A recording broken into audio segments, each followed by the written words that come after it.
Hey everybody, Professor Ball here. How's it going? I just finished grading your first Precis, and that was on Ashley Merryman's Losing is Good for You. And most of you did fine. What you'll notice when you open up or when you check your grade, you can click on the title of the assignment, and you're going to get the assignment that you submitted, and there will be comments inserted into the side of the paper to help you for your next Precis. I wanted to show you how another student did it from a different class, just to kind of reinforce the directions that I've provided for you, the samples, and the videos. So the first thing that I do when I open up your Precis is I look at MLA format. You need your last name here. You need your full name, my name, the class, and the date. The date here is fine. I don't mind the way that was set up, just so you see how that was. I don't mind it, but you might want to get in the habit of doing something like this, because that's more along the speed of what MLA format's asking you to do. So the MLA format, this should be one double space, and I don't know what I did here. I can't get it any smaller or any closer. But to fix this, because some of you had your name like right here at the top, you can go to Insert, maybe not, Insert. Oh, okay. Insert, and there should be a page number right here. You could do that and then add your last name. So you do want your own creative title. Losing is Good for You is already taken. Can losing be good for you? Not very creative. Why is losing good for you? Still not very creative.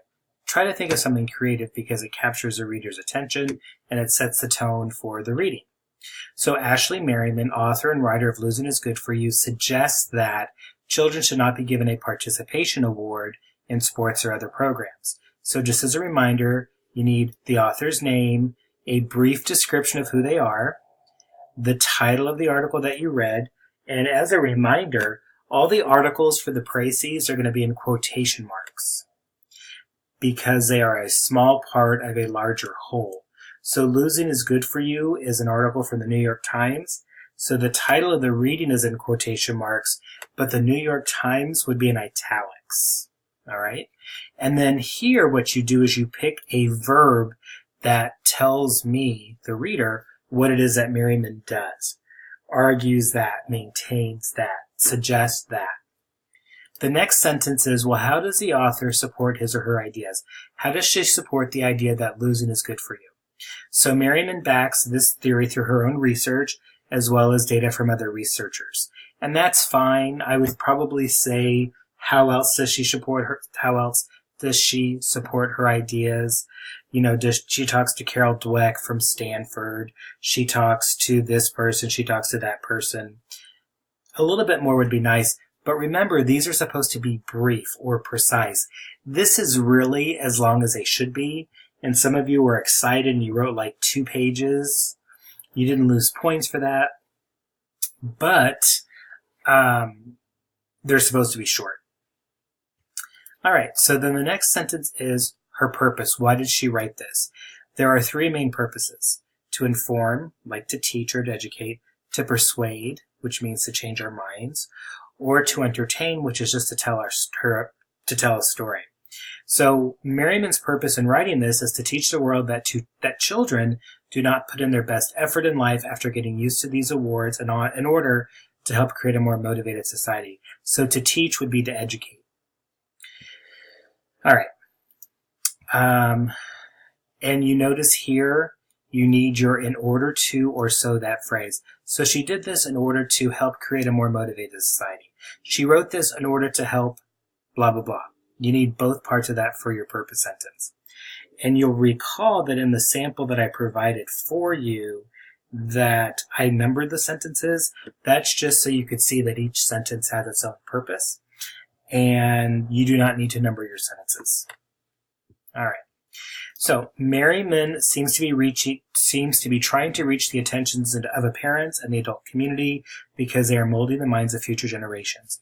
This is the audience, and this goes back to the inference handout that we started with earlier this week. These are all technically your opinions. You're inferring what her purpose is, how she supports her ideas, who her audience is. If you had said something about parents or the adult community or teachers, that's fine. And then finally, the last part of this is the tone. Was the person formal? Was the author informal? Were they sarcastic? Were they angry? Were they humorous? This again is where you're inferring what the tone is, and the article was very formal in using the research Merryman had performed and gathered from outside sources. And that is it. There's no I think or I feel or this made me think or feel. This is all your opinion, but you're doing it without the I, the me, or the mine. So keep this in mind for the rest of the Precis for the semester. And just to see if you're actually watching this, do me a favor when you turn in your next Precis, in the comments box, say, hey, Professor, the words were rewarding losers, and I will add points to your next Precis. All right? So there you go, and let me know if you have any questions.